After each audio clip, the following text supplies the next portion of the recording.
so shocking to think that in any way we're related to poor Afghanistan and Sudan.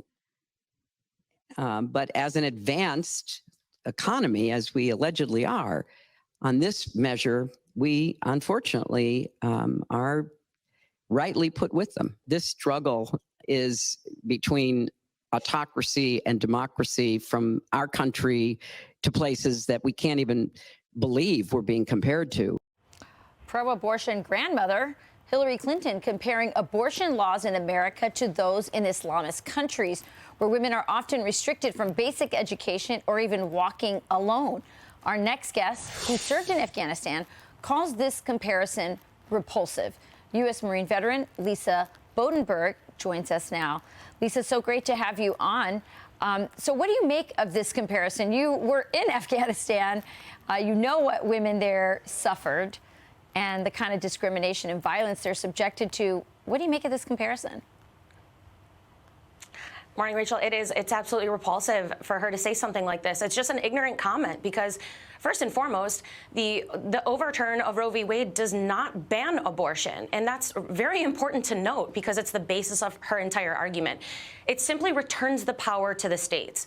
But more importantly, for her to compare us to the women of Afghanistan is absolutely repulsive, and in my opinion, that thought is something that we can't fathom, and thank God we can't. The women of Afghanistan have been for decades fighting for their rights. They do not have rights. They have no education for little girls. They have to be chaperoned by a male everywhere they go outside their home. Their faces must be covered. And more importantly, they are subjected to extreme violence on a regular basis. So for that comparison to be made it's mind-blowing, and it's an ignorant statement, if you ask me. Yeah, it certainly is ignorant. It also doesn't speak, frankly, to the violence of abortion itself. No, absolutely not. And when we want to talk about violence, imagine a country so bad that the parents of Afghanistan were handing over their babies. You have mothers trying to literally hand their babies over to the U.S. Marines during the Afghanistan pullout. Imagine violence so bad that you'd rather hand away your child not knowing what was going to happen to them, probably never seeing them again, rather than take the chance and raise them in your own country. That's the type of violence that they are subjected to over there. That's not something that we could even compare to anyone living in the United States.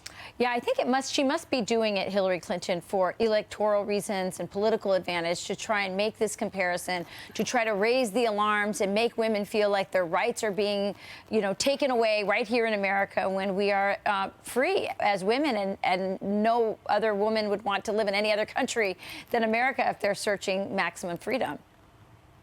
Absolutely. Hillary Clinton's comments fall right in line with the left's agenda to bank on the fact and hope that Americans are uneducated. And we're not. We're not ignorant. We're not uneducated. And it's time that they open their eyes to that.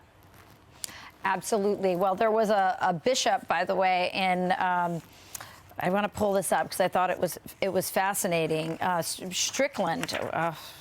Sorry, I don't have it in front of me.